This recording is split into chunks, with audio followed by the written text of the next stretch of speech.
So let's get started, inshallah. Our topic today, as you can see, the title here is The Cradle for the New Muslim. You know, the cradle is the place where the baby sleeps. And this is more of a manual for teaching a new Muslim than it is for a new Muslim to learn from, but a new Muslim can learn from it. Okay? So a new Muslim can completely learn from this book and, can use it as a study guide for himself. But this book, which is really a booklet for dealing with a new Muslim, and, as we go along, we'll mention some do's and don'ts when dealing with the new Muslim, insha'Allah ta'ala. So let's take a look at this table of contents first. Now, the way the book is designed, okay, is that supposing you have a new Muslim and you're teaching a new Muslim. This new Muslim, you need to realize that his situation is an emergency situation. Because this new Muslim, this person, he just said his Shahada and he's a new Muslim now. This person now is in such danger. He's just like the newborn baby. He's in such danger that if he doesn't have knowledge, he can fall into a sin. He could even fall into blasphemy. We already know that there are cases when even a new Muslim would go out of Islam. So this new Muslim needs to learn right away. Sometimes you have people who become Muslims and they are very eager to acquire all the knowledge they can. And other times you have people who, yes, they became Muslims, however, their hearts are still very distracted and they're ready for you to finish talking so they can go back into the world and do whatever it was they were doing. Whether they're standing on the corner, it could be a drug dealer. He could be a drug dealer. And he just took a Shahada with you, okay, cool. But, in his mind, he's got some corners to serve. So he's not really willing to sit with you for a long, long time, even though he believes he's a Muslim now. Or could be other than a drug dealer. Could be, could just be a young person. Could be 12 or 13-year-old who just took his Shahada. And his attention span is not that long. So there's a number of things you need to consider when dealing with a new Muslim so that you would benefit this person as much as you can. Your goal when dealing with this new Muslim is to help this new Muslim protect himself from sinning as much as you can. In the end, it's all on him. I know people who, when becoming Muslims, they were clever enough to realize that they need to acquire all the obligatory knowledge in the quickest time possible. And so they did that. They finished the entire Mukhtasar in about 2 weeks with very brief explanation. And on the other hand, there are people who we've known them for 20 years and they still can't recite the Fatiha. So since this new Muslim situation is so urgent and so delicate, we need to teach him as much immediate knowledge as we can. So this booklet is made for you to teach that new person, if this new person is willing to give you his time and you're able to really summarize everything you need to summarize to teach this new Muslim in 2 sessions. 2 sessions. Okay? So session 1 starts with the basic creed. You must teach this person about the attributes of Allah before you teach him anything else. Contrary to what many ignorant people think. There are people out there who are very ignorant about the proper thing to do with the new Muslim. A person just becomes Muslim, they tell him you need to cut your pants above your ankles. First thing they tell him. Tell him you need to, change your clothes or whatever. You need to teach this person about the attributes of Allah. Don't get on this person about any sins he's doing right now. If he's wearing shorts above his knees, if the woman just became a Muslim and she's wearing a mini skirt. Listen, don't listen to all those weird people out there. You teach this person about Allah Tabaraka wa Ta'ala first and foremost. Okay? Don't tell her, look, you need to change your skirt first. Teach her about her Lord that she's worshiping. The one that she needs to believe in, and then change her skirt because she believes in Allah and she knows who she's worshiping. Or a person comes in, got tattoos all over his body. Don't go into all of that stuff. So the first thing is to teach this person about the attributes of Allah. And then we have some important pointers about the attributes that you need to explain to the person. And teach the person about the prophets of Allah. That's your basic creed. Now, if this person is still willing to listen and is not too impatient, then this person needs to pray before the time goes out. So you need to teach him purification and you need to teach him prayer.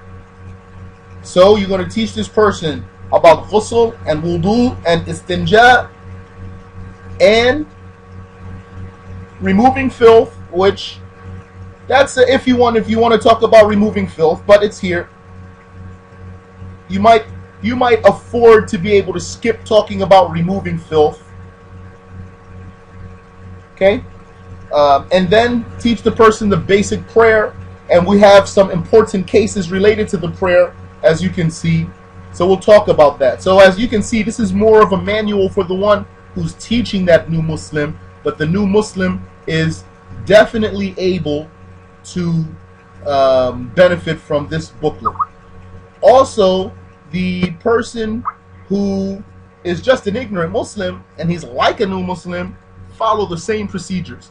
He might not have just become Muslim, but since he's so ignorant, he never learned anything, he's like a new Muslim, so you're going to approach him like a new Muslim. Now, if this person comes back the next day, like many of you, right? You learned and you came back. You acquired the knowledge and you came back.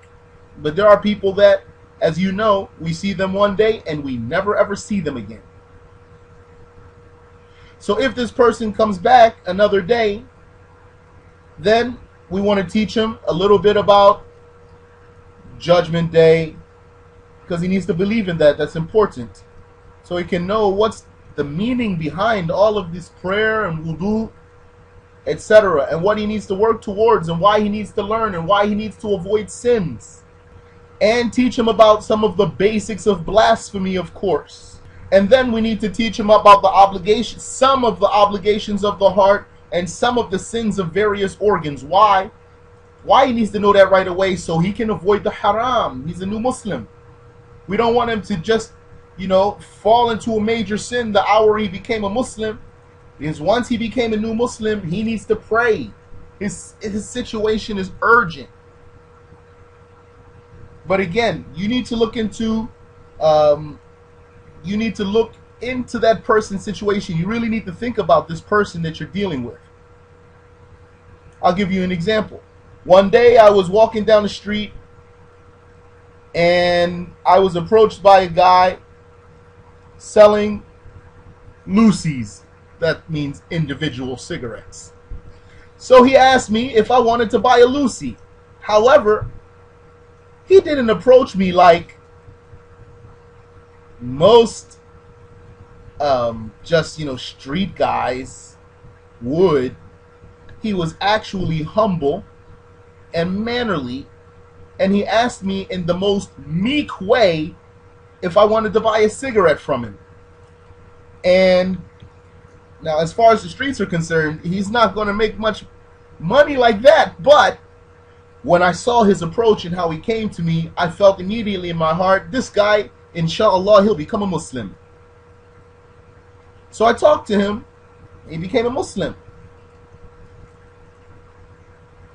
I took about 15, 20 minutes. He became a Muslim. So here I am. I told him about the belief in Allah. I told him about the belief in the prophets. And you got to also, another thing you got to keep in mind is many people do not retain a lot of information in a short time. So you can't overload them with a bunch of information. I can't tell him everything in 15 to 20 minutes. You might, who knows what you're doing when you're on your way with whatever you might have to do. Now, this is of course, a more important situation. You might have to cancel whatever plans you had. This guy just became a Muslim, and if your plan was just to, go home and fry some chicken or something, well, you can delay that so that you can teach this new person. But who knows what your situation is? Who knows what his situation is? So I talked to this guy for about 15, 20 minutes, and we're out in the street, not near my home. I don't know where he lives, so I couldn't make him take a ghusl and then teach him how to pray. Couldn't teach him how to pray. I mean, unless this guy's willing to go buy a gallon of water and take a ghusl in the alleyway or something like that. You understand what I'm saying? So I told him some of the basic things that I could tell him, and I told him where he could acquire the knowledge, and I never saw him again. Introduction. Part of the obligatory knowledge is what is called the immediate knowledge, ilmul hal. It is more specific than all of the necessary religious knowledge contained in the summary, the mukhtasar. It is the knowledge one needs for the immediate obedience to Allah. In this brief document, we shall address the needs of a person who just embraced Islam within the hour, for instance. He just became a Muslim. This hour, for example. Such a person must immediately learn certain matters of belief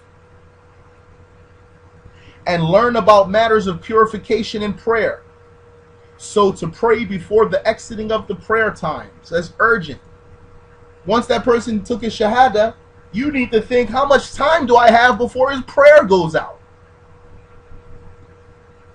He took his shahada, now you need to think, he needs to pray before the prayer time goes out, which means he most likely he needs to take a ghusl. He or she needs to take a ghusl. They just became Muslim.